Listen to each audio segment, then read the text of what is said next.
Bienvenue dans cette série « Se battre pour l'Évangile ». Ceci est la première leçon de la série, où nous allons regarder la foi. Qu'est-ce que la véritable foi biblique? Qu'est-ce que signifie croire en Jésus? Vous pouvez avoir été dans une église toute votre vie et vous pouvez être choqué par certaines des choses que je vais dire. Pourquoi? Parce que vous pouvez être dans une église, vous pouvez avoir la foi en Dieu, lire votre Bible et avoir très mal compris ce qu'est réellement avoir la foi et ce que signifie réellement croire en Christ. Donc, j'espère que vous êtes prêts pour cet enseignement. Et je suis très enthousiaste. La dernière fois, c'était la vidéo d'introduction. Et ceci est la leçon numéro 1 où nous allons regarder la foi et croire en Jésus. Depuis la dernière vidéo, j'ai également fait une autre vidéo où je parle du très célèbre et connu apôtre Ravi Zacharias et comment il a été découvert qu'il vivait une double vie. Il nous a tous trompés, il nous a tous mal dirigés. Et tristement, ses amis et sa famille, en vivant une double vie, il est ressorti qu'il avait plusieurs aventures, des photos de nus, il avait des relations avec plusieurs femmes, et cela a duré des années. Cela est ressorti dans son ministère et dans les médias maintenant, et j'ai fait une vidéo à son sujet. Non pas pour le pointer du doigt, je ne voulais pas parler d'un individu dans la vidéo, mais j'ai fait une vidéo pour nous amener à nous réveiller, pour nous faire comprendre que nous avons besoin de revenir au vrai évangile. La conséquence n'est pas de rechercher plus de responsabilités. La conséquence n'est pas que nous avons besoin de plus de contrôle. La conséquence, c'est l'évangile. Nous avons besoin de revenir au vrai évangile que nous lisons dans la Bible. Et le vrai évangile est un évangile qui peut rendre les gens libres. La vidéo que j'ai faite au sujet de Ravi Zacharias, vous pouvez voir le lien dans la chaîne de description, parle du vrai évangile. Et cela parle de comment il peut libérer les gens. J'ai eu beaucoup de retours au sujet de cette vidéo. Quelqu'un m'a écrit, quand j'ai été libéré, c'était dur à croire. Je sais que cela semble fou, mais c'était tellement nouveau. J'ai trouvé que chaque jour, je voudrais dire simplement, je n'ai plus besoin de pécher. Je suis libre. Après un moment, je l'ai compris. Et c'était un homme qui avait été dans une église, qui avait été membre d'église des années, qui croyait en Dieu. Il priait Dieu, mais il n'était pas libre. Et quand il a expérimenté cette nouvelle liberté, c'était dur à comprendre. Et il a dit, ça semble fou, mais c'était tellement nouveau. Et c'est ce que nous voyons. Nous voyons des gens qui ont été à l'église pendant des années, qui soudainement font l'expérience de cette liberté. Et c'est tellement dur à comprendre, ça semble fou, mais c'est tout nouveau. Et nous sommes appelés à être libres. Et c'est ce que fait l'Évangile, rendre les gens libres. Donc, regardez la vidéo avec Ravi Zacharias si vous ne l'avez pas vue. Mais ce n'est pas de cela dont je vais parler dans cette vidéo. Je vais parler de la foi. Qu'est-ce que la vraie foi et que signifie croire en Dieu? Dans la dernière vidéo que j'ai faite, Se battre pour l'Évangile, j'ai reçu beaucoup de retours, beaucoup de réponses. Merci à tous pour vos commentaires, beaucoup de bons commentaires, des commentaires que je vais utiliser dans cette vidéo et surtout dans les vidéos suivantes où je vais parler de repentance et du baptême. Un des commentaires ici que quelqu'un a écrit, merci de faire cette série de questions-réponses. Je vous ai suivi pendant longtemps. Et je veux connaître la vérité. Et je voudrais dire, c'est notre cœur. Ça devrait être notre cœur à tous, que nous voulons connaître la vérité. Et nous ne verrons pas la vérité si nous ne regardons pas. Nous ne connaîtrons pas la vérité si nous ne posons pas de questions, si nous n'avons pas la volonté de changer. Ensuite, elle continue. J'ai été amené à croire simplement. Et je pensais cela. Je voudrais dire, elle croit. Elle a juste été amenée à croire, juste à croire. Vous n'avez pas besoin de la repentance, du baptême, du Saint-Esprit. Crois simplement. Et elle pensait cela. Et puis, a-t-elle dit, je suis arrivé à penser que la repentance était aussi essentielle. Et 1, 2, vous faut comprendre ce que c'est que la vraie repentance. Que Dieu vous bénisse pour ça. Nous avons besoin de savoir ce qu'est la vraie repentance. Et je vais en parler dans la prochaine leçon. Aujourd'hui, j'ai été béni par votre commentaire que vous ne croyez pas simplement que Jésus est mort et ressuscité, mais vous croyez en lui en tant que personne. Je n'avais jamais entendu cela avant, mais cela donne tellement de sens. Donc, merci pour cela. Donc, elle a été encouragée par le commentaire que j'ai donné. Ce n'est pas assez de croire que Jésus est mort, a été enterré et ressuscité. Vous avez besoin de croire en lui, d'avoir une réelle relation personnelle avec lui. Ce n'est pas comme si Jésus était mort, avait été enterré, ressuscité, et puis soudainement il était monté au ciel et avait disparu. Non, il est vivant aujourd'hui. Il est ici aujourd'hui. Et nous avons besoin d'avoir une relation personnelle avec lui. Et comme elle qui a juste grandi avec un état d'esprit, juste croire. Et puis, elle est venue à la compréhension qu'il y avait la vraie repentance, qu'il y a plus. Et maintenant, elle est aussi à la recherche de la vérité quant au baptême et autre chose. Magnifique. Alors, continuons à parler de la foi, ce qu'est la vraie foi. Et si nous parlons de la foi, je pourrais faire 10 vidéos sur la foi seule, parce qu'il y a tellement à dire quand nous parlons de la foi. Mais dans cette vidéo, je vais regarder la foi. Qu'est-ce que la foi? Le mot foi, qu'est-ce qu'il signifie? Qu'est-ce que la foi? Qu'est-ce qui est la foi? Qu'est-ce qui n'est pas la foi? Donc nous allons parler de la foi, nous allons parler de la foi avec les œuvres et de la foi seule. Et puis, nous allons regarder ce que c'est que de croire en Christ. Que voulons-nous dire par croire en Christ? Parce que ce qu'il faut que vous compreniez, c'est qu'il y a une grande incompréhension dans le monde aujourd'hui sur la signification de la foi et sur ce que signifie croire en Christ. Et c'est important de faire cette vidéo parce que dans la prochaine série, quand je vais commencer à parler de la repentance et puis du baptême, des gens vont dire « Non, ce sont des œuvres. » Non, tu te trompes. C'est simplement croire. La foi seule et tout cela, ils vont s'opposer à moi dans les 2 prochaines vidéos. Et alors, je les renverrai vers cette vidéo en disant « Regarde cette vidéo. » Donc, nous voulons poser des fondations ici. Le plus gros problème aujourd'hui, un gros problème, j'en ai parlé un peu dans la vidéo d'introduction, c'est notre tournure d'esprit grec. Nous avons une tournure d'esprit grec dans notre façon de comprendre les choses. Et quand nous parlons de la foi, la façon grecque de comprendre la foi, la tournure d'esprit grec, c'est que tu peux penser quelque chose avec ta tête et tu peux faire quelque chose d'autre. Donc, la foi devient plus une sorte de philosophie, une façon de penser, plutôt qu'une façon d'agir et une façon de vivre. Et je suis venu avec un exemple dans la vidéo d'introduction.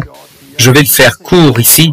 Il y a quelques années, j'étudiais la religion et mon professeur à l'école a dit « Nous avons commencé à étudier la foi et la foi des Juifs. » Elle a dit « Nous étudions maintenant les Juifs et la foi juive. Vous avez besoin de comprendre la façon juive de croire les choses, c'est que quand ils le croient, ils le font.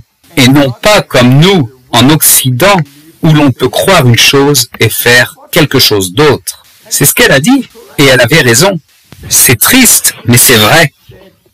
Que nous, en Occident, nous pouvons croire en quelque chose et faire quelque chose d'autre. Mais ce n'est pas la compréhension des Juifs. Ce n'est pas une compréhension biblique. C'est un état d'esprit grec. Et nous devrions être prudents et sortir de cela. Nous devons comprendre la façon biblique de penser quand il s'agit de la foi.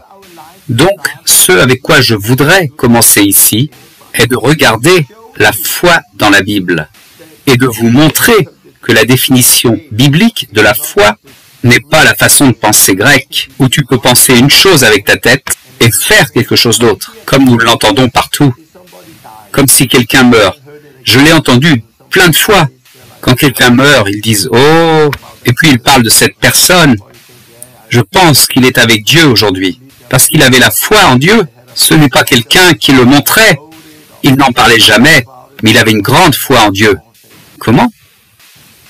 Ou quelqu'un d'autre qui dit « Cette personne avait une grande foi, mais qui n'en parlait pas, parce que la foi est quelque chose de personnel. Tu ne la partages pas avec d'autres. » Comment?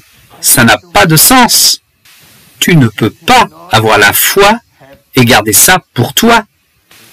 Parce que la foi, c'est tout ce que vous êtes. C'est ce qui vous caractérise. Vous montrez ce que vous êtes. Donc vous pouvez voir dans une personne ce qu'elle croit. Voilà ce qu'est la foi. Vous pouvez voir dans cette personne ce qu'elle pense. Si vous ne voyez pas les gens, si la vie de ces gens ne montre pas qu'ils ont la foi, ils n'ont pas la foi. Ils ne peuvent pas avoir la foi à l'intérieur et ils vivent quelque chose d'autre à l'extérieur. Ce n'est pas biblique. Bien sûr, la foi commence. Bien sûr, la foi démarre. La Bible dit, c'est de l'abondance du cœur que parle la bouche. D'une certaine façon, si vous avez la foi, ça va sortir de votre bouche. C'est la première chose. Vous allez confesser cette chose de dire, il a la foi, mais il n'en parle pas. Une chose privée, ça c'est un mensonge. Non, la foi n'est jamais quelque chose de privé. Ce que tu crois est ce qui sort de toi, d'abord de ta bouche, pour ensuite se répandre dans tous les aspects de ta vie. Mais regardons la foi. Et nous allons aller dans le livre d'Hébreux, dans la Bible. Dans le livre d'Hébreux, et je l'ai sur mon ordinateur aussi, dans le livre d'Hébreux, nous lisons comment Moïse, il parle de Moïse et de la façon dont les Israélites ont été sauvés d'Égypte. Et comment ils ont marché dans le désert, comment ils se sont mal comportés, et Dieu a tué beaucoup d'entre eux dans le désert. Et seulement quelques-uns sont rentrés dans la terre promise. C'est l'histoire dont on parle dans ce passage. Nous allons utiliser cette histoire parce que je veux vous montrer quelque chose. Dans Hébreux, chapitre 3, nous parlons d'un reste du peuple de Dieu. Et nous lisons là, au sujet des Israélites qui ont marché avec Dieu pendant 40 ans et ils vivaient dans le péché. Et alors, Dieu s'est mis en colère et a dit, ils ne rentreront pas dans mon repos. Et nous lisons ici dans Hébreux 3, 13. Prenez garde, frères, que quelqu'un de vous n'ait un cœur mauvais et incrédule, au point de se détourner du Dieu vivant.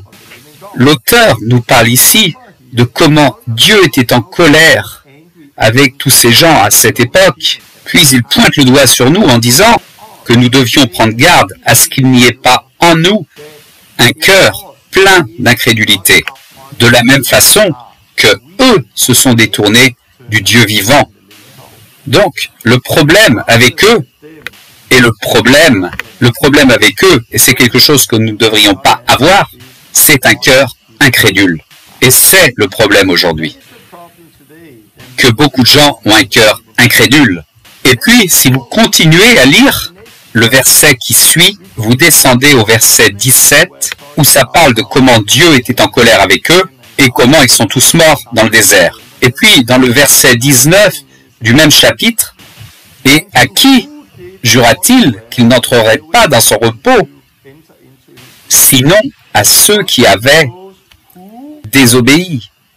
Et c'est intéressant ici parce que nous pouvons lire à leur sujet que leur problème était un cœur incrédule. Et puis, nous lisons ici que à qui Dieu jura-t-il qu'ils n'entreront pas dans son repos, ceux qui... Il n'a pas dit un cœur incrédule ici. Il a dit ceux qui ont désobéi. Oui, mais là, est-ce qu'il parle d'un problème de cœur incrédule? Ou parle-t-il d'un problème de désobéissance? De quoi parle-t-il? Et cela devient plus clair quand nous lisons le prochain verset. Parce que le prochain verset, nous voyons ici, aussi voyons-nous qu'ils ne purent y entrer à cause de leur incrédulité. Donc, ce que vous voyez ici, c'est que l'auteur d'Hébreux passe de l'incrédulité à la désobéissance. Lisons les deux lignes ici, Hébreux 3.18 et Hébreux 3.19. Et à qui jura-t-il qu'il n'entrerait pas dans ce repos, si ce n'est à ceux qui ont désobéi? Aussi, voyons-nous qu'ils ne purent y rentrer à cause de leur incrédulité. Qu'est-ce qui arrive ici? Est-ce qu'ils ne peuvent pas choisir? Est-ce qu'ils ne peuvent pas entrer à cause de leur désobéissance? Ou ne peuvent-ils pas entrer à cause de leur incrédulité? Qu'est-ce que c'est? Parlons-nous de la désobéissance ou bien de l'incrédulité? Oui, on dirait la même chose, parce que c'est la même chose. Maintenant, c'est simplement une affaire de tournure d'esprit grec qui fait que nous pensons que l'incrédulité et la désobéissance sont deux choses différentes, mais dans la Bible, c'est la même chose.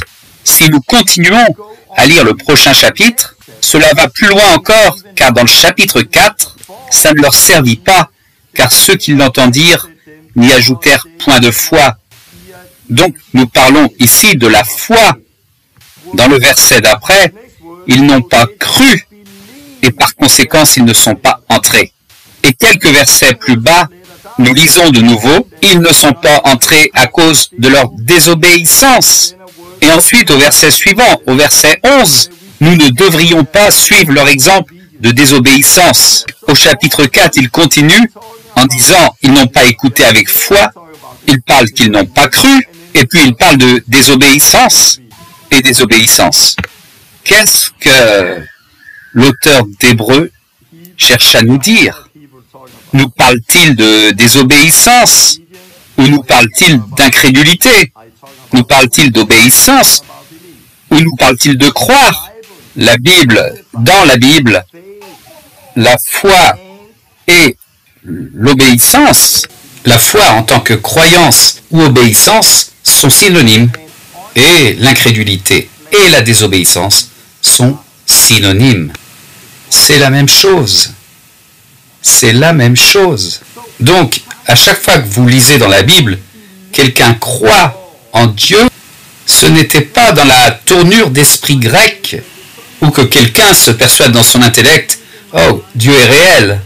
Peut-être que ça peut démarrer comme ça, mais cela doit arriver à votre confession et à votre action. Si cela ne sort pas dans votre action, dans votre vie, ce n'est pas la vraie foi. La foi n'est pas complète ici. Et ce n'est pas la foi dont parle la Bible. La Bible ne regarde pas la foi comme une philosophie de mots. La Bible regarde la foi comme une action. De quelle façon nous la vivons? Donc, à chaque fois que la Bible parle de quelqu'un qui croit en Christ, ce n'est pas simplement un état d'esprit cérébral. Oui, je crois. Ça commence comme ça. Et puis cela va sortir par votre confession et cela va se voir dans vos actions. Et quand cela se manifeste dans vos actions, la foi est complète. C'est simplement là que vous croyez réellement. Et où la Bible peut dire maintenant tu crois. Mais la façon de penser grecque, oui, je crois déjà dans ma tête, et puis je l'ai confessé, donc je n'ai pas besoin de suivre. J'ai pas besoin de suivre. C'est une tromperie qui vient de l'enfer. Et quand vous regardez de cette façon, vous voyez beaucoup de gens qui confessent qu'ils croient, mais ils ne croient pas. Beaucoup de gens que vous croyez qui ont la foi, mais ils n'ont pas la foi. Pourquoi? Parce qu'ils n'obéissent pas. Et si vous voulez voir par vous-même, allez-y, vous pouvez lire Hébreux chapitre 3 et chapitre 4. Nous lisons à ce sujet dans le chapitre 3, 18, il dit désobéissance, 19, il dit incrédulité, 4, 2, il dit pas de foi, 4, 3, il parle de croire, 4, 6, il dit désobéissance, et 4, 11, il dit désobéissance. Il parle toujours de la même chose, il change simplement les mots. Donc nous avons besoin de commencer ici, de comprendre ce qu'est la foi. Nous devons revenir à la définition biblique de la foi, et non pas la définition grecque de la foi, qui s'est infiltrée dans l'Église aujourd'hui. À la place d'écouter les gens dire s'ils ont la foi, regardez leur vie et voyez ce qu'ils croient vraiment. Et c'est la foi. La foi se voit par l'action. La foi n'est pas une pensée, c'est la vie que nous vivons. Et si nous continuons dans le livre d'Hébreux et allons dans le célèbre chapitre 11 qui est tout sur la foi, le chapitre de la foi, avec tous ces incroyables hommes et femmes de Dieu qui ont cru en Dieu. Et ce que nous lisons ici, nous lisons au sujet de Enoch, Noah, Abraham, Moïse, Rahab, beaucoup de gens qui ont cru en Dieu. Aucun d'eux n'était dans un processus cérébral. Aucun d'eux n'était un philosophe. Aucun d'eux n'était dans un processus simplement mental. Non, c'était l'action. Ils ont cru à Dieu en faisant quelque chose. Et nous pouvons lire ici dans Hébreux 11, on peut commencer là et descendre sur plusieurs versets. Parfois, Abel offrit à Dieu un sacrifice plus excellent que celui de Caïn. Parfois, Noah construisit une arche pour sauver sa famille. Parfois, Abraham quitta sa maison pour trouver un meilleur endroit. Parfois, Abraham offrit son fils Isaac quand il fut testé. C'est par la foi que Moïse, quand il fut grand, refusa d'être appelé fils de la fille de Pharaon. Par la foi, il a quitté l'Égypte. Par la foi, Rahab, la prostituée, ne périt pas avec les rebelles. Par la foi, la foi, la foi, la foi, la foi. Par la foi, ils firent ça, ça, ça et ça. Maintenant, disons-le autrement. À la place de foi, mettons obéissance. Par obéissance, Abel donna à Dieu un meilleur sacrifice que Caïn. Par obéissance, Noé construisit une arche pour sauver sa famille. Par obéissance, Abraham quitta sa ville. Par obéissance, Abraham offrit son fils quand il fut testé. Par la foi, Moïse quand il grandit, etc. Par la foi, ils firent ceci et ceci. Par obéissance, par obéissance, par obéissance. Cela n'a rien à voir avec la philosophie. Ce n'est pas un état d'esprit. C'est juste l'obéissance. C'est la véritable foi.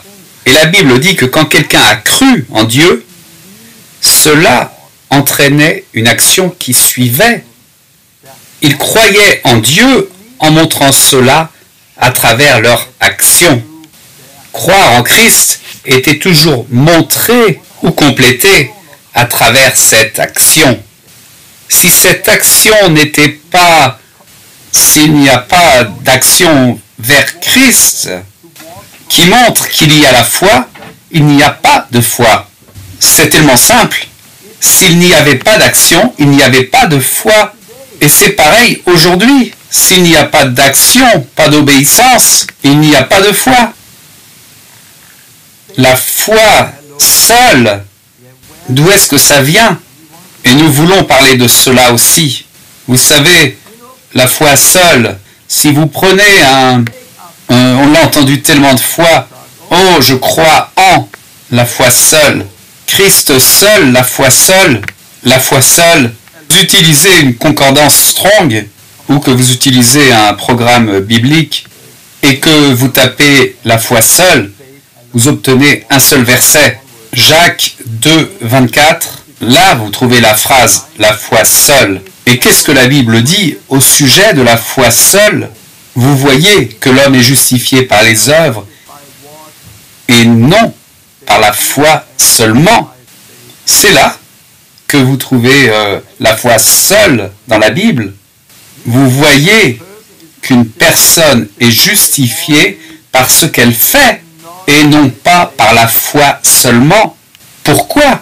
Parce que la foi seule est morte.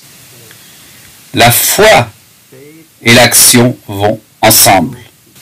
Et nous allons regarder plus Jacques 2 dans quelques instants. Je veux juste la foi seule.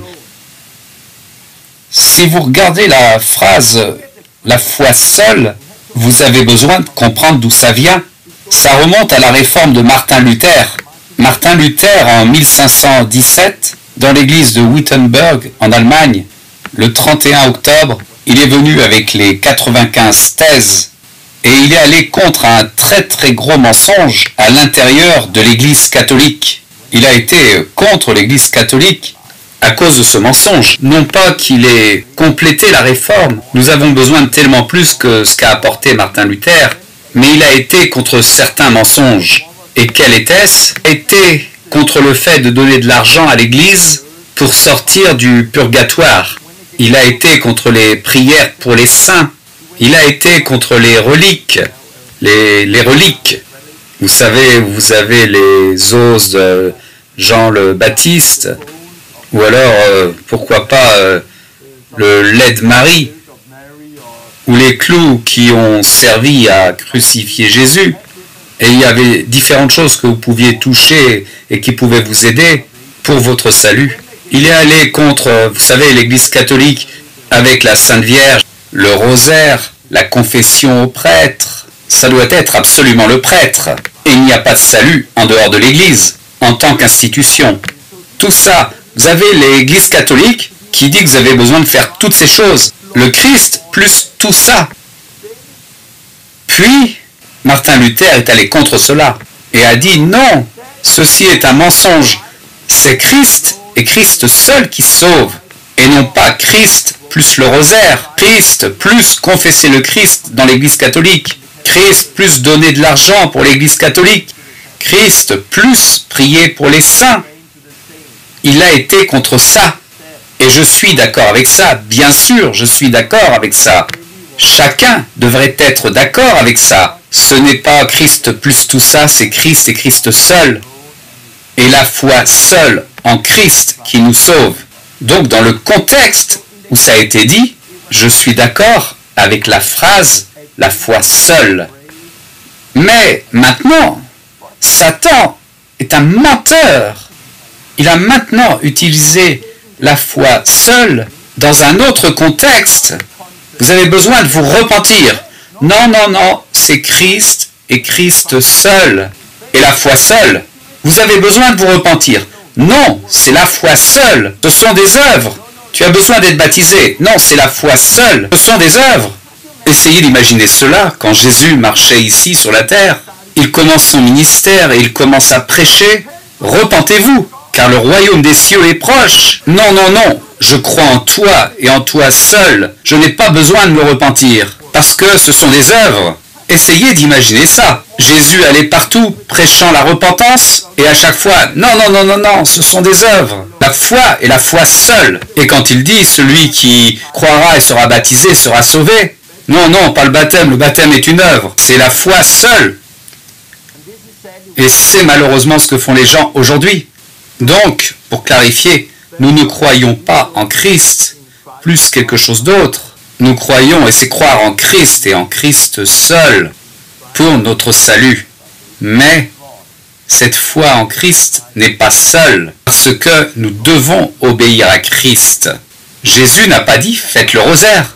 Il n'a pas dit de prier les saints. Il n'a pas dit de donner de l'argent à l'Église catholique. Mais il a dit « repentez-vous ». Et donc, nous nous repentons. Il a dit « faites-vous baptiser ». Et donc, nous nous faisons baptiser.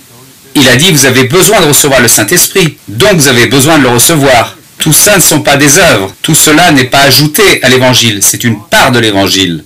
Donc, c'était au sujet de la foi seule. Et je voulais dire ça. Mais regardons ça, parce que Martin Luther était confus quand il s'agit de la foi et des œuvres. Et beaucoup d'autres gens sont confus. Ils ont même essayé de sortir l'épître de Jacques de la Bible. S'il y a des choses dans la Bible que vous n'aimez pas, vous n'êtes pas autorisé de les jeter. Dans le livre d'Apocalypse, quiconque retirera quelque chose de ce livre, ou rajoutera quelque chose, son nom sera effacé du livre de vie. Vous n'êtes pas autorisé à retirer quoi que ce soit de la Bible. Vous n'êtes pas autorisé à rajouter quoi que ce soit dans la Bible. Nous devons la croire tout entière. Mais il y a plusieurs versets qui semblent toujours se contredire. Et si nous prenons deux d'entre eux, 1,2 et Romains 4,2. Romains 4,2 dit « Si Abraham a été justifié par les œuvres, il a sujet de se glorifier, mais non devant Dieu. » Et dans le contexte en question, cela veut dire que Abraham n'était pas justifié par les œuvres. Et c'est ce que vous lisez quand vous allez profondément dans Romains 4. Et Romains 4 est très clair. pour dire qu'Abraham n'a pas été justifié par les œuvres. Et cela est épinglé avec un gros clou. Abraham n'a pas été justifié par les œuvres. Et puis nous allons dans Jacques 2, 21, et il dit cela. Abraham, notre père, ne fut-il pas justifié par les œuvres lorsqu'il offrit son fils Isaac sur l'autel? Et dans le contexte, la réponse est oui. Abraham, notre père, a été justifié par les œuvres quand il a offert son fils Isaac sur l'autel. Donc, dans un endroit, Romains 4, il est dit qu'Abraham n'a pas été justifié par les œuvres. Mais dans Jacques 2, il est dit que Abraham a été justifié par les œuvres. Comment pouvons-nous comprendre ça? Qu'est-ce qui est vrai? Les deux sont vrais. Vous n'avez pas le droit de rajouter à la Bible, ni d'enlever à la Bible. Et la Bible ne se contredit pas, ça ne s'oppose pas l'un à l'autre. Tout est la vérité, vous avez besoin de lire dans le contexte. Le contexte de Romains 4 est que Abraham n'a pas été justifié par les œuvres, par la loi. Ce n'étaient pas les œuvres de la loi, telles que quelle nourriture manger, ou que boire, ou comment s'habiller, ou les fêtes, ou les sabbats, ou tout ça. Pas justifié par la loi. Il n'était pas justifié par des choses en dehors de Christ, comme nous voyons dans l'Église catholique. Jacques 2 ne parle pas des œuvres de la loi, mais il parle des œuvres de la foi ou de l'obéissance, parce que notre père Abraham n'a-t-il pas été justifié par les œuvres quand il a gardé le sabbat? Ça ne dit pas ça. Quand il a prié les saints, quand il a fait ci, quand il a fait ça. Non. Ça, ce sont des œuvres d'hommes. Il a été justifié par les œuvres quand il a offert son fils sur l'autel. Pourquoi? Parce que c'est ce que Dieu lui a ordonné. Et quand il lui a obéi, Dieu a dit, « Maintenant, je sais que tu me crains. Maintenant, je sais que tu me crains. Maintenant, je sais que tu me crois. Maintenant, je sais que tu as la foi. » Et cette obéissance a rendu sa foi complète. Et nous arrivons réellement à une relation où nous devons obéir à Jésus-Christ. Et cela devrait être aussi simple que ça. Parce que si nous n'obéissons pas, il dit, pourquoi m'appelez-vous Seigneur, Seigneur, et vous ne faites pas ce que je dis? Donc il y a des œuvres qui suivent, qui viennent de notre foi. Mais ce ne sont pas des œuvres au sens où on doit obéir à la loi de Moïse, où nous devons obéir aux lois des hommes, aux traditions des hommes. Non, ce sont des œuvres d'obéissance. Nous obéissons à Christ. Nous croyons en Christ, donc nous obéissons à Christ. Quand Christ dit repentez-vous, nous croyons et donc nous nous repentons. Quand il dit baptisez-vous, nous croyons et nous nous faisons baptiser. Il dit vous avez besoin d'être nés d'eau et d'esprit, nous croyons et alors nous recevons le Saint-Esprit. Pourquoi? Parce que nous croyons et nous lui obéissons. Pourquoi? Parce que nous croyons en Christ. Nous avons la foi en Christ. Et ça ne veut pas dire que nous soyons justifiés par les œuvres seules. Parce que la foi et les œuvres vont ensemble. Les œuvres sont ce qui rend notre foi complète. Et nous allons regarder ça. Mais le contexte. Quand vous lisez un texte et qu'il parle des œuvres, regardez si ce sont des œuvres dans le contexte de la loi ou si ce sont des œuvres dans le contexte de la foi. Dans certains endroits, c'est traduit par obéissance ou action, et c'est mieux. Allons lire l'ensemble de Jacques 2 et voir que la foi sans les œuvres est morte. Une fois de plus, nous ne parlons pas des œuvres de la loi, nous ne parlons pas des œuvres de l'Église catholique, nous parlons d'obéissance. Mes frères, que servira-t-il à quelqu'un de dire qu'il a la foi s'il n'a point les œuvres? Cette foi peut-elle le sauver? Et de la façon dont c'est écrit, la réponse est non. Si quelqu'un a la foi, mais qu'il n'a pas les actions ou les œuvres, cette foi ne peut pas le sauver. Ensuite, il illustre, il vient avec des exemples. Et si un frère ou une sœur sont nus et qu'ils manquent de la nourriture de chaque jour, et que quelqu'un leur dise « allez en paix », chauffez-vous et vous rassasiez, et que vous ne leur donniez point ce qui est nécessaire pour leur corps, à quoi cela sert-il? De la même façon, la foi par elle-même, ou la foi seule, si ce n'est pas complété par les actions ou les œuvres, alors cette foi est morte. Et voici ce que c'est. La foi seule est la façon grecque de comprendre, c'est de la philosophie, c'est de la méditation, c'est dans votre tête. Cette foi seule n'est pas complétée par les actions, par les œuvres, par l'obéissance. C'est mort. Ce n'est pas la foi biblique. Ce n'est pas ce qu'on peut appeler la foi. Mais quelqu'un dira, et on entend ça aujourd'hui, quelqu'un dira, vous avez la foi et j'ai les œuvres. Et à ça, il lui répondra, montre-moi ta foi sans les œuvres, et je vous montrerai ma foi par mes œuvres. Oh, cette personne, elle a vraiment une très grande foi. Non, il n'a pas. Oui, il a. C'est un très grand croyant. Pas en Christ. Je ne sais pas en quoi il croit, mais la vie montre qu'il ne croit pas parce que il le montre. Oui, mais vous, Torben, vous avez les actions. D'autres personnes ont les actions. Mais j'ai la foi. Montre-moi ta foi sans les actions. Et vous pouvez voir ma foi par mes actions. C'est ce qui se dit. Oh. Et oui, il combattait les mêmes tromperies. Et il continue ici. Tu crois que Dieu est un. Tu crois en Dieu. Tu crois en Christ. Tu fais bien. Les démons aussi croient. Et ils tremblent. Tu crois en Christ. Tu crois en Dieu. Tu crois en Jésus. Tu crois en ça. Bien. Ça n'a pas d'importance. Même les démons croient. Savez-vous que les démons croient que Jésus est mort, a été enseveli et ressuscité des morts? Ils croient dans la croix. Mais cela ne les a pas sauvés. Pourquoi? Parce qu'ils ne se sont pas repentis. Ils n'ont pas obéi.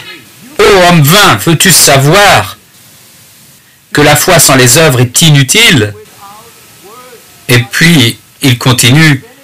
Abraham, notre père, ne fut-il pas justifié par les œuvres lorsqu'il offrit son fils Isaac sur l'autel? Notre père Abraham n'a-t-il pas été justifié par les œuvres quand il a offert, quand il a obéi, quand il a fait ce qu'on lui a dit de faire? Il a été justifié. Et qu'est-ce qui lui avait été ordonné de faire?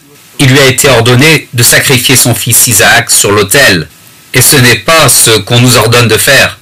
Il nous est commandé de nous repentir. Comme l'a dit Jésus, soyez baptisés, a dit Jésus. Il nous est commandé d'obéir à Christ.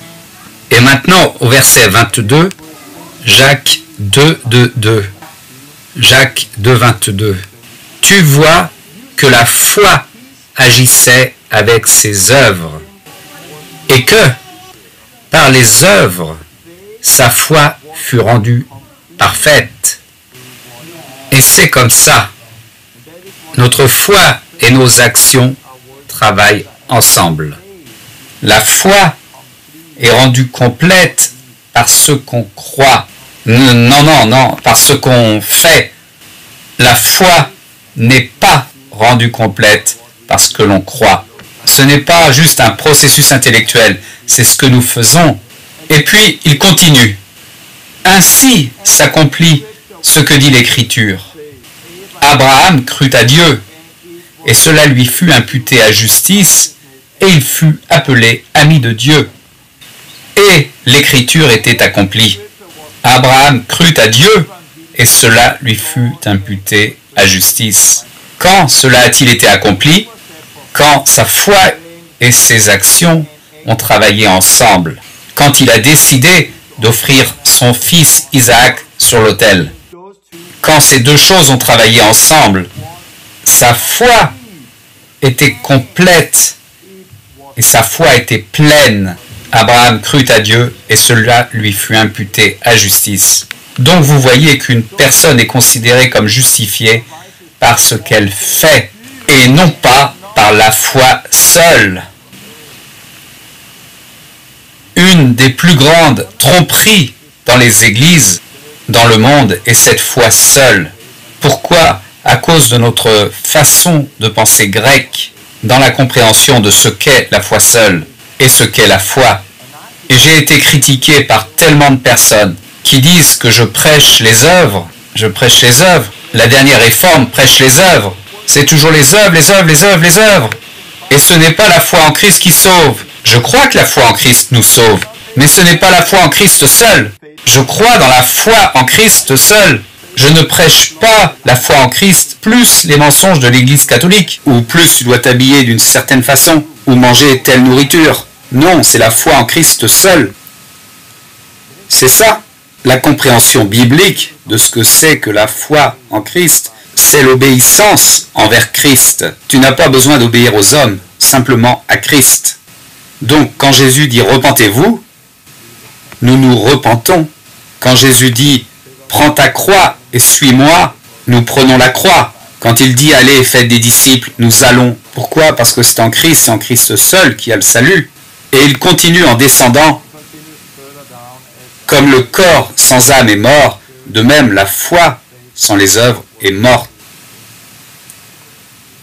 Cette vidéo est pour vous tous qui venez, et il est trop facile de mal comprendre ce qu'est la foi, et vous vous fâchez contre ceux qui prêchent un vrai évangile, et la vraie foi en Christ. Et je sais que quand je vais parler de la repentance dans la prochaine vidéo, il y en a beaucoup qui vont dire non, non, non, non, non. Et plus spécialement le baptême, les gens me détestent pour l'enseignement sur le baptême. Je fais juste ce que la Bible dit. Montrez-moi si je me trompe. Non pas à partir de votre propre tradition, mais à partir de la Bible. Et ça n'est que la foi en Christ. Et encore, comme Galates, par exemple, qui met en garde. Vous savez qu'une personne n'est pas justifiée par les œuvres. C'est écrit ici, par les œuvres de la loi, mais par la foi en Christ. Donc, Galates 2 n'est pas en train de dire qu'une personne n'est pas justifiée par l'obéissance envers Christ, la foi en Christ. Non, il parle des œuvres de la loi. Il faut le lire tel que c'est. Mais beaucoup de gens lisent à l'envers. Ils lisent Galates 2,16. Non, une personne n'est pas justifiée par les œuvres. Et à la place des œuvres de la loi, ils mettent des œuvres comme la repentance est une œuvre, le baptême est une œuvre, et tout le reste est une œuvre. Et ils disent, oh, nous sommes justifiés par la foi en Christ. Et leur foi est la compréhension grecque de la foi. Ce n'est pas comme ça que sont les choses. Paul, dans Galates, quand il met en garde contre les œuvres, et avertit en disant aux Galates dépourvus de sens, qui vous a fasciné? Quand il met en garde contre les œuvres, il le fait de la même façon que Luther, quand il a mis en garde contre les mensonges de l'Église catholique. Il mettait en garde de l'œuvre des hommes ou des œuvres de la loi de Moïse. Il ne parlait pas de l'obéissance envers Christ. Il ne mettait pas en garde contre la repentance, ni contre le fait de sortir dehors pour obéir à Christ, en guérissant les malades et prêchant l'Évangile. Il ne mettait pas en garde contre l'obéissance, ni contre le baptême, parce que dans le même chapitre, 3,26, il dit que quand nous sommes baptisés, nous revêtons Christ. Est-ce que c'est le bon? J'ai besoin de vérifier, excusez-moi. J'ai soudainement oublié lequel c'était. 26. Pour vous, c'était comme ça. Car vous êtes tous les fils de Dieu par la foi en Jésus-Christ. Hein? Vous tous qui avez été baptisés en Christ, vous avez revêtu Christ. C'est ce qui est écrit. Toutefois, des gens utilisent ce chapitre 3 contre le baptême, alors que pourtant c'est écrit dans le même chapitre qui dit « Vous tous qui avez été baptisés en Christ ». Est-ce que vous pouvez voir à quel point c'est fou la façon dont nous pouvons lire et comprendre les choses? Nous avons besoin de revenir aux vrais évangiles. Continuons avec la foi. Qu'est-ce que signifie croire en Jésus? Croire en Christ et obéir à Christ. Nous savons ça. Mais il y a plus. Avoir la foi en Jésus, c'est croire pas seulement en lui comme une personne qui a vécu un jour sur la terre, mais de croire dans ses œuvres. Quand nous disons « vous avez besoin de croire en Christ », Parce qu'il ne marche plus sur la terre aujourd'hui. Il a marché sur la terre il y a 2000 ans. La foi, c'est j'ai besoin de croire en Christ. Donc j'ai besoin de croire qu'un jour, Christ a marché sur la terre. Qu'il est mort, qu'il a été enseveli, qu'il est ressuscité des morts. D'accord, je mets ma foi en ça. Et nous devons croire en cela. Mais vous avez besoin de croire dans ses œuvres. Vous avez besoin de croire ce qu'il dit. Vous devez obéir à ce qu'il dit. Par exemple, moi je suis assis ici, vous pouvez me voir. Vous savez tous que je suis réel. Je suis réel, vous pouvez me voir. Je suis en chair. Certains d'entre vous me connaissent, m'ont touché, m'ont vu. Dans la réalité, pas en vidéo. Vous savez que je suis réel. Et si j'ai quelque chose ici et que je dis ça ressemble à de l'eau, mais c'est du poison. Poison, il y a de poison dans cette eau. Si vous buvez ça, vous allez mourir. Si vous buvez ça, vous allez mourir. Ne le buvez pas. Mais si vous le prenez et que vous le buvez, vous ne croyez pas ce que j'ai dit. Parce que si vous aviez cru ce que j'ai dit, qu'il y a du poison dedans, et que si vous le buvez, vous allez mourir, vous n'allez pas le boire, sauf bien sûr si vous voulez mourir. Mais si vous croyez, si je dis c'est du poison, si tu le bois, tu vas mourir, si tu crois en moi, tu ne le boiras pas. Vous devez croire en moi, non pas que je suis réel, vous le savez, vous pouvez me voir, vous pouvez me toucher, je suis ici. Non, croire en Torben n'est pas croire à moi en tant que personne qui est réelle, mais croire dans mes œuvres. Et cette foi dans mes œuvres ne peut être montrée que par vos actions. Quand Jésus a marché ici sur la terre, il prêchait l'évangile du royaume. Ceux qui croyaient en lui ne croyaient pas simplement qu'il était une personne réelle, qui était là sur la terre, parce qu'ils savaient qu'il était réel, ils le voyaient. Croire en Christ était croire ce qu'il disait, croire ce qu'il prêchait. Et ils pouvaient simplement montrer qu'ils croyaient dans ce qu'ils prêchaient par leur action. Donc quand Jésus dit « Repentez-vous et soyez nés nouveaux d'eau et d'esprit », vous avez besoin de vous repentir, vous avez besoin d'être baptisés d'eau et du Saint-Esprit. Il parle de ça et j'y reviens plus tard.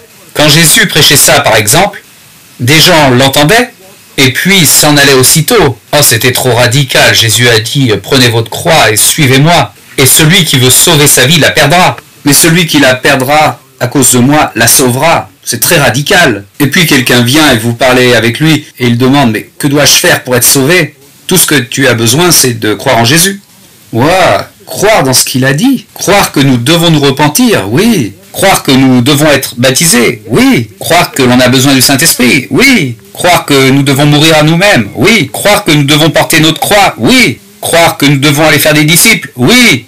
Croire en Jésus était croire en son message, croire dans ses œuvres, ce qu'il prêchait, pas simplement en lui en tant que personne.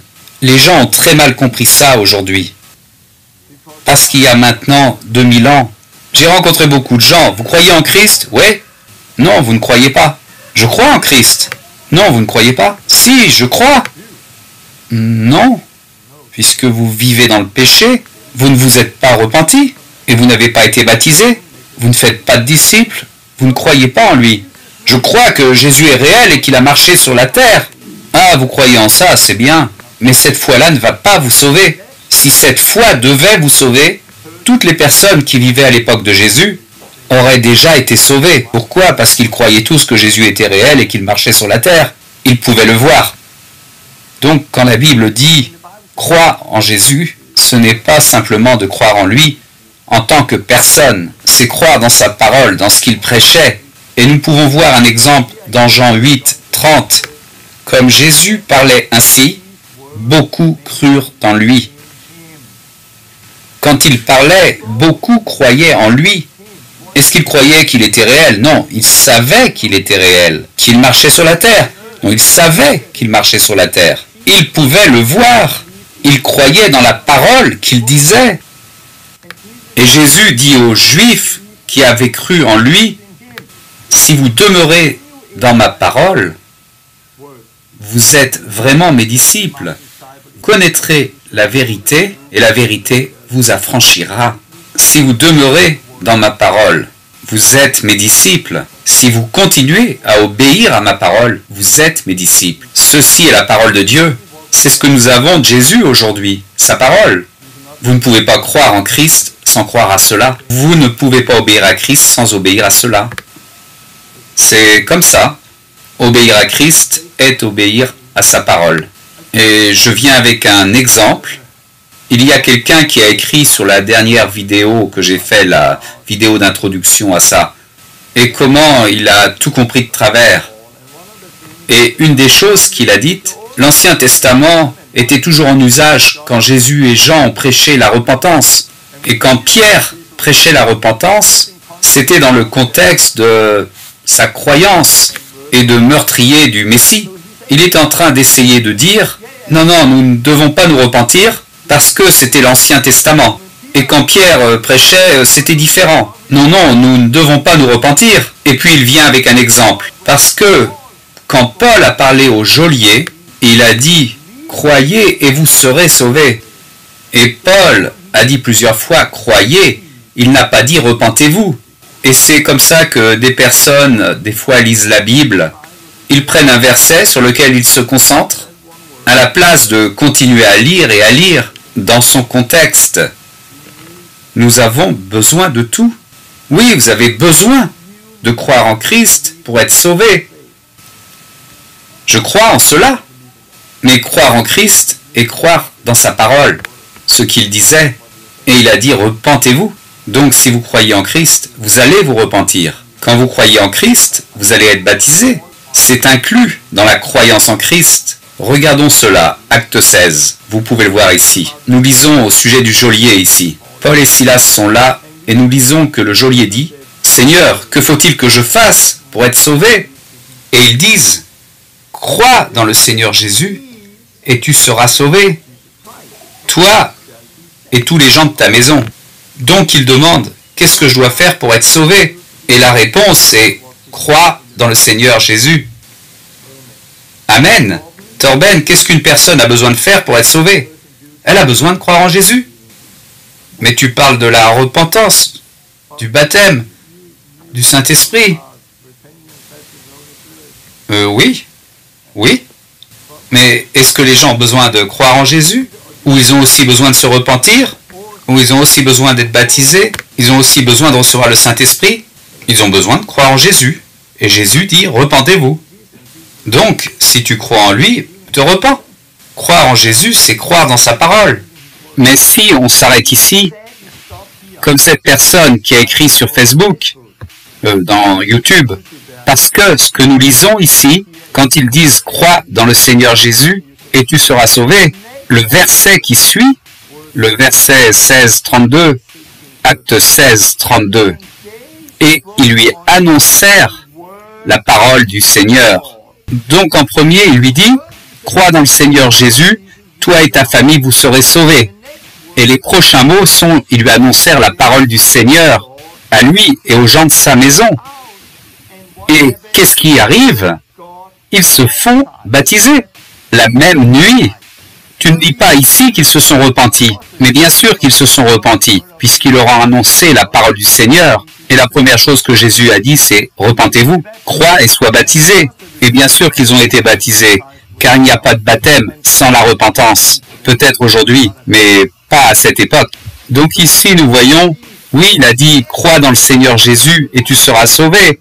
Mais ensuite, vous avez besoin de vous asseoir avec les gens et montrer aux gens ce que Jésus prêchait. Car comment pouvez-vous croire en lui si vous ne l'avez pas écouté? Comment pouvez-vous croire dans sa parole si vous ne savez pas ce qu'il a dit? Donc la réponse à « Qu'est-ce que je dois faire pour être sauvé ?» Vous avez besoin de croire en Jésus et vous serez sauvés. C'est correct. Et ensuite, nous asseyons avec les gens et regardons ce que Jésus a dit, ce en quoi ils doivent croire. Et bien sûr, alors, puisqu'ils croient dans sa parole, ils font ce qu'il commande et ils sont sauvés. Ils se sont repentis, ils ont été baptisés comme le geôlier au milieu de la nuit. Donc, j'espère que vous comprenez ce qu'est la foi, que la foi est plus qu'un processus mental, La foi est l'action. Et nous ne voulons pas nous tenir un jour debout, un jour pour entendre ces mots venant de Jésus dans Luc 6, 46. Pourquoi m'appelez-vous Seigneur, Seigneur, et ne faites-vous pas ce que je dis? Et cela n'est pas que de la confession. Ce qu'il dit là, certaines personnes croient que c'est juste une confession. Si tu crois et tu confesses Jésus comme Seigneur, tu seras sauvé. Je suis d'accord avec ça, mais cette foi et cette confession devraient guider vers plus, vers l'obéissance. Sinon, c'est de la moquerie si tu le confesses comme Seigneur et que tu ne fais pas ce qu'il dit.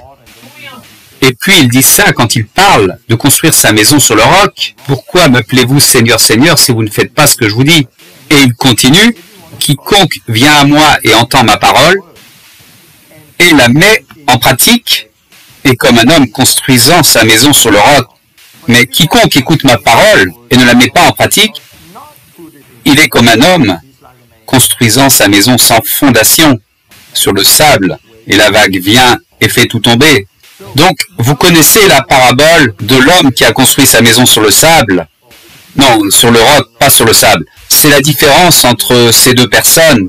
Une a construit sur le roc et l'autre sur le sable. Les deux ont entendu la parole, mais un seul a obéi à la parole. Si vous voulez construire votre maison sur une bonne fondation, sur Christ, sur le roc, ce n'est pas assez d'entendre sa parole. Vous devez la mettre en pratique. Vous devez obéir à ce qu'il dit, comme nous le lisons dans Luc 6. Vous pouvez lire vous-même Luc 6, 46 à 49. Donc, pouvez-vous croire en Christ sans vous repentir de vos péchés? Non, parce que Jésus dit repentez-vous. Vous pouvez croire qu'il est réel et qu'il a réellement vécu, mais ce n'est pas ça la foi, non. Pouvez-vous croire en Christ sans avoir été baptisé?